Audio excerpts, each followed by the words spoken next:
This is PenPot, an open source design tool that competes with the likes of Figma. Now, yeah, at first it looks like Figma, but it doesn't behave anything like it because under the hood it's using real CSS, not something you have to convert later.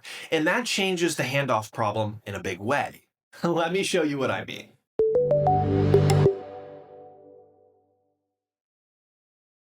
PenPot is a browser-based UI design and prototyping tool. On the surface, yeah, it sounds like Figma or Sketch, but really, here's the major difference. PenPot is 100% open source and it's built on real web standards, SVG, CSS Flexbox, Grid, and HTML. So instead of designing inside something you have to decode and destructure later, you're already closer to how the web actually works.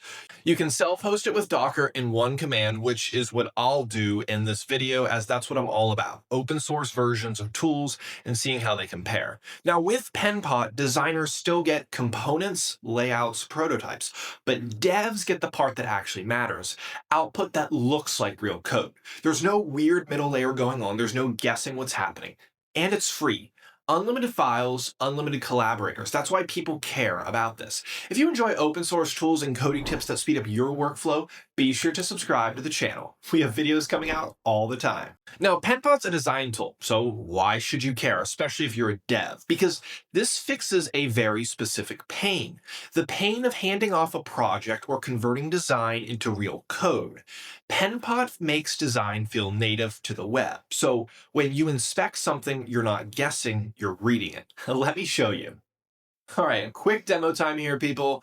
This is running live on my self-hosted PenPot instance. I spun this up with a single Docker compose up command using the official Docker compose file we just configured.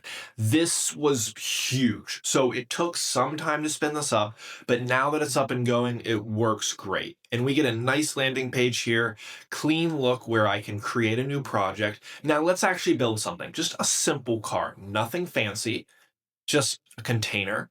Set it to a Flexbox, add some padding. I'll drop in a title, some text, and a button. Maybe add some more here, another card I can copy paste. I'll do some quick edits. We'll switch into inspect mode. And this is the important part. You get clean structure in the actual CSS, Flexbox properties, spacing, layout, not a rough translation, something you already understand. You can copy this and drop it straight into your project. You've also got variants, tokens, prototype flows, and export as SVG. That's the big thing here. This removes a ton of friction for dev teams, especially when you own the entire stack yourself. Now let's talk about the part where most devs get skeptical. At first, this sounds like, cool, another design tool. But the difference is not how it looks, it's how it works. Figma simulates layouts. Auto layout is inspired by Flexbox, but you still end up translating all this in your head.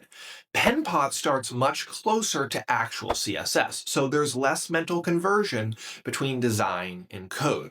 Then there's lock-in, right? Figma uses proprietary files. We have pricing, seat models. PenPot, open source, so you can self-host it. Your data stays in SVG, CSS, and JSON. And the handoff is different too, because in Figma, it feels like an extra layer, right? Dev mode, plugins, extra steps. In PenPot, it's just built right in. The inspect view is already closer to what we actually need. And to be fair, right, Figma is great. I use it. It's huge. It's a polished ecosystem. But PenPot is clearly built with devs in mind from the get-go. So what do devs actually like about this? Well, the biggest thing I've said, right? It's simple. The handoff problem gets smaller. That's huge for us. You're not reverse engineering layouts anymore. You're reading something that maps directly into CSS. That shows up in design tokens too. Colors, spacing, typography, they're structured in a way that feels closer to how you already think in code. And self-hosting is a big deal for some teams. If you care about privacy, internal tools, CI/CD, all of this matters, right? But open source, it's not perfect. No tool is perfect, even Figma, right? But PenPot can struggle with really large files. The plugin ecosystem is a lot smaller. And if you're deep into Figma, then there's going to be somewhat of a learning curve, but honestly, it's super simple to pick up because it's a different way of thinking. So yeah, less polished in some areas, but a much smaller gap between design and development, which honestly is what a lot of us are after. Now, is it worth using? I think so. It was a lot of fun. I enjoy tools like this. So, for a lot of you devs, yeah. If you're working on side projects or anything dev heavy, this makes sense, especially if you care about saving money, right? You're building an MVP, you're building something like this, you're trying to avoid lock in, and you want to get designs that translate cleanly into code. Now, if you're in a big company with massive design systems, you're already built around Figma. So you're probably not going to switch to this, at least not overnight, but that's not really the point. PenPot doesn't need to replace everything to be useful. For a lot of teams, for a lot of you, it covers most of what you need and makes development faster.